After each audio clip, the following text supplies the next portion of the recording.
Twin Peaks has always been very near and dear to my heart. I grew up in Washington State, about a 40-minute drive from Snoqualmie and North Bend, where many of the exterior shots of the show were filmed, so watching it for the first time, it felt kind of like coming home. Since my revamped Twin Peaks opening, I've wanted to make another Twin Peaks video for a while, and I thought a tier ranking could be fun. I was inspired by Snake Eye Dream's video, so definitely check that out. You might agree more with his rankings than with mine. I'm only going to be ranking characters from the first 2 seasons of Twin Peaks, not Fire Walk With Me or The Return, but if people like this video, I might do a ranking for those in the future. I'm using a modified ranking list based on Bluevel813's list on tiermaker.com, which I've linked below. Anyway, yeah, here we go. Dale Cooper. So starting this list off is probably one of the most universally beloved television protagonists of all time, Dale Cooper. From the moment Cooper is introduced, he immediately elevates the show. He is the epitome of what makes Twin Peaks great, with his offbeat eccentricism cutting through the debonair FBI agent exterior. His laid-back attitude and childlike wonder at the world around him could pierce the heart of even the most jaded viewer.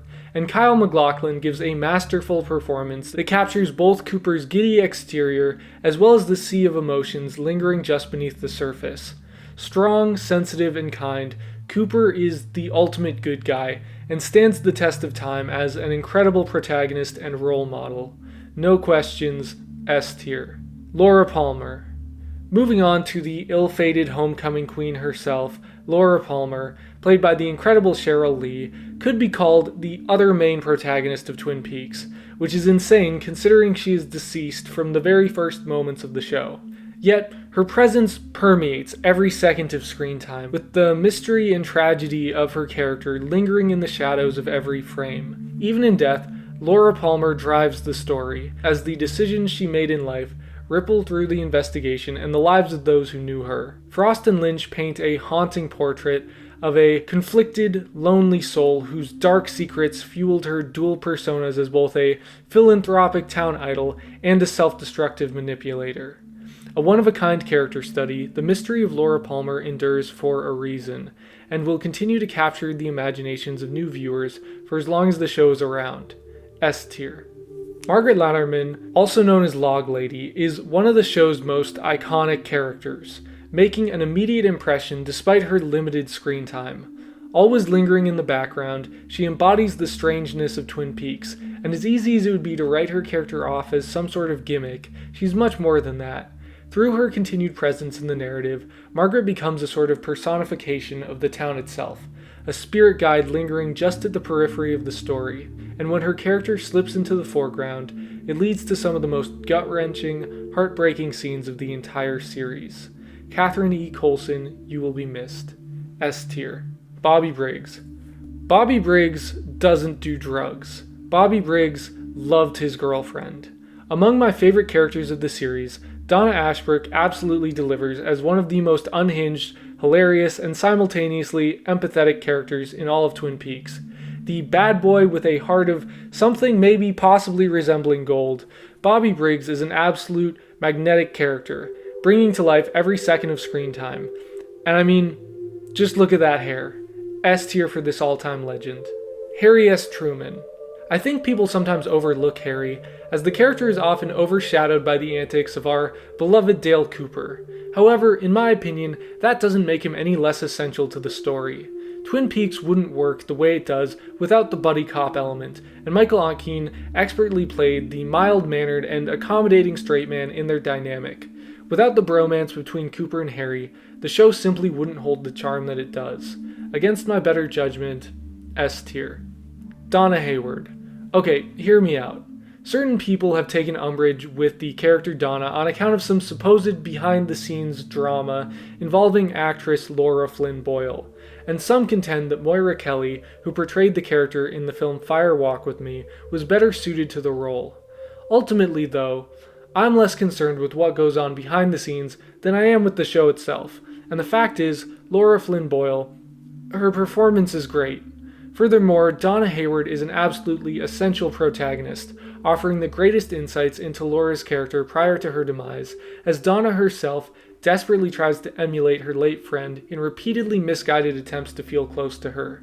The tragedy of their broken friendship and Donna's struggles to reckon with her lingering feelings of jealousy and resentment are vital to the show, and Donna holds her own as a complicated, flawed television protagonist, and that makes her S tier.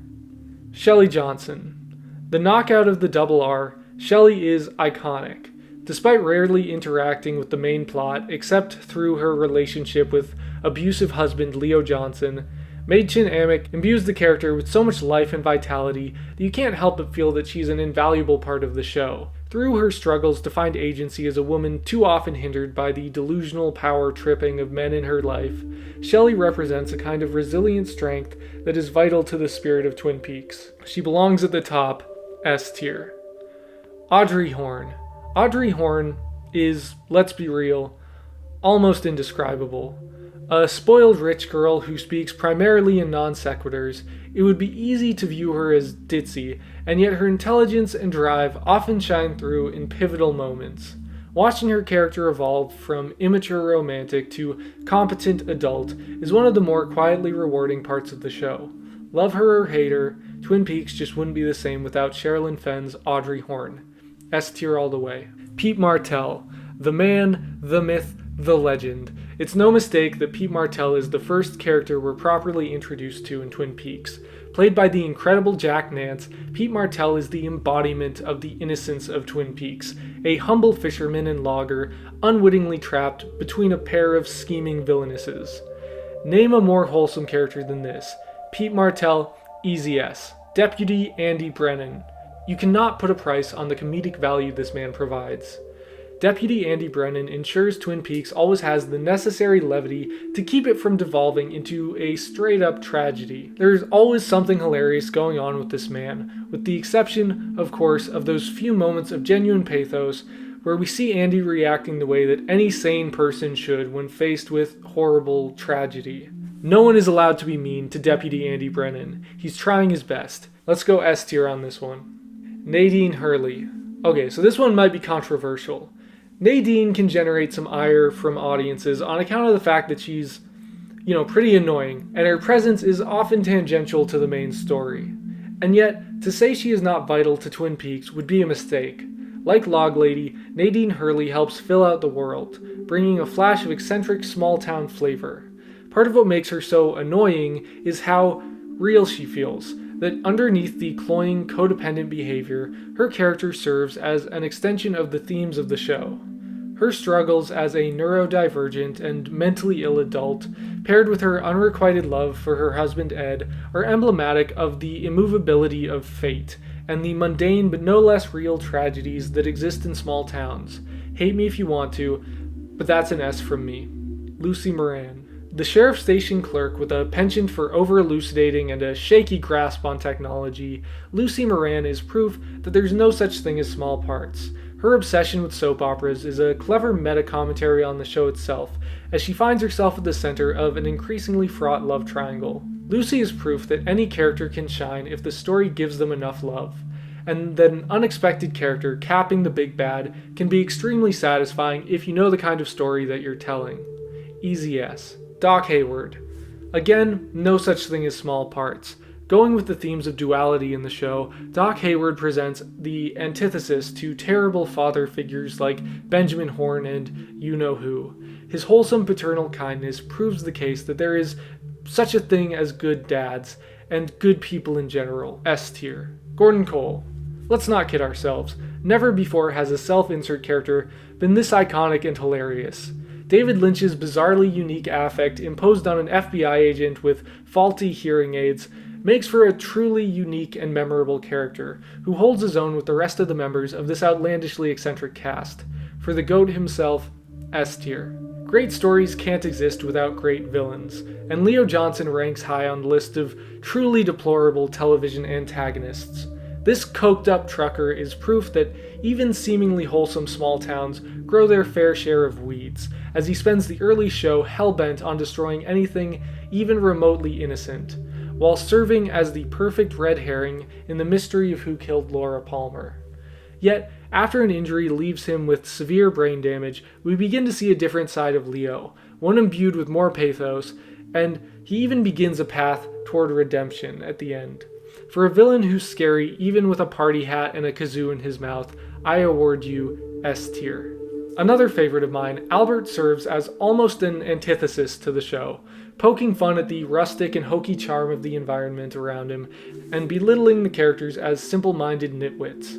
He's truly insufferable in his early appearances, as he seems completely immune to the charm of Twin Peaks. And yet, through his respect and deference to Cooper, and his evolving relationship with Harry Truman, we see that there is another side to Albert, who is revealed as truly wanting to do the right thing, even if the character never loses his sardonic bite. For this lovable a-hole, S tier it is. James Hurley.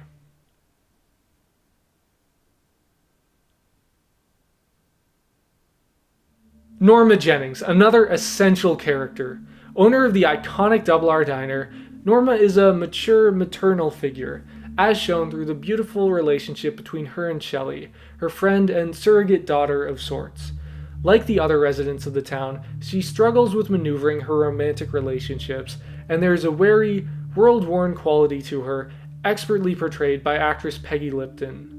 Norma and Shelly comprise an unbreakable duo, and it would be wrong to separate them now, so S tier. Bob.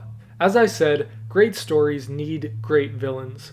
Bob is a true force of nature, and utilizing Frank Silva's incredible look for the show's sudden and jarring forays into all-out horror was a brilliant move on the part of director David Lynch.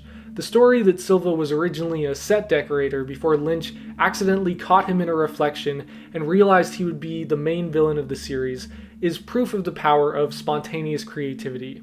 For playing the quintessential supernatural villain, S tier. Harold Smith. Only arriving in the second season of the show, Harold Smith is nonetheless a vital character. The agoraphobic orchid enthusiast represents the horrors of isolation and our need to seek out connection with other people, even if we ultimately end up hurting each other, a la the hedgehog's dilemma. His presence embodies the show's slant into true darkness and tragedy, as revelations about Laura's life are paired with his own sad life story, ultimately culminating in one of the show's bleakest moments as Twin Peaks sheds its comedic trappings and the true sadness of the story is revealed. Dr. Lawrence Jacoby. This guy sucks, and I love him. Truly an infuriating man, Dr. Jacoby feels designed to be insufferable, and yet you can't help but admire his aplomb as he repeatedly proves to be one of the most emotionally well-adjusted people in the cast. For as weird and pervy as this guy is, he's also maybe a good therapist. Dr. Jacoby proves that you can be a complete weirdo and still get the most out of life. Begrudgingly, S tier. Big Ed Hurley. Everett McGill over-delivers as an awkward, slightly emotionally stunted man who is nonetheless deeply lovable and empathetic in his struggle to balance the two women in his life.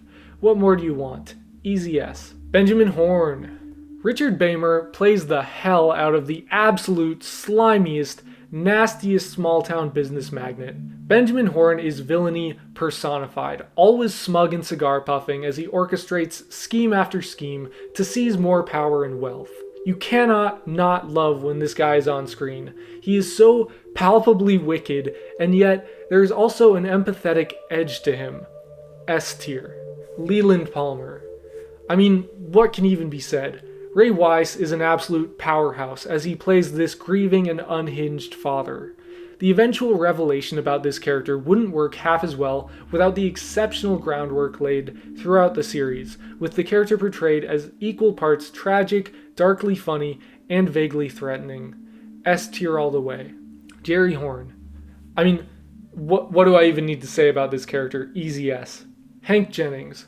For as minor as his role in the series is, the duality between Hank Jennings' loving husband performance and sociopathic criminal behavior puts him among the best villains in the series. S tier. Wyndham Earl. The show's most truly unhinged villain, Wyndham Earl is emblematic of what many consider to be a dip in the show's quality after the big reveal in the early part of Season 2. But I mean, how can you not love this guy? The silly costumes, the elaborate schemes, he's just incorrigible. Easy S. Maddie Ferguson. Playing on the show's theme of twins, many people see Maddie Ferguson, Laura's cousin, as the reincarnation of the lost idol. Yet, despite this, she's her own person, and the tragedy of her character is that resemblance ultimately leads her to the same horrible fate. Cheryl Lee fully pulls off the dual performance, giving Maddie a more mature, laid-back personality than Laura. S tier. Josie Packard. Maligned as this character sometimes is, possibly relating to her confusing death scene, Josie Packard is nonetheless an important character, embodying the femme fatale archetype and the ways femininity can be weaponized to ensnare others. She represents the idea that beauty can be dangerous, and when she steps out from her frightened, Bambi-esque persona, she can be a real badass. S tier. Mr. Tajura. Now, some haters and losers out there might claim that Mr. Tajura is not a real character, and is in fact Catherine Martell wearing a racist disguise in one of the more poorly aged segments of the show. But those people simply don't understand the true spirit of Twin Peaks and lack the genius-level intellect needed to understand the advanced sense of humor of these auteur masterminds. S tier, easy S. Dick Tremaine. Do I have to say more? S tier. And actually, now that I've given it some thought, James has always been cool. So yeah, that's my ranking. Let me know what you would have done differently, like and subscribe, and yeah, thanks for watching.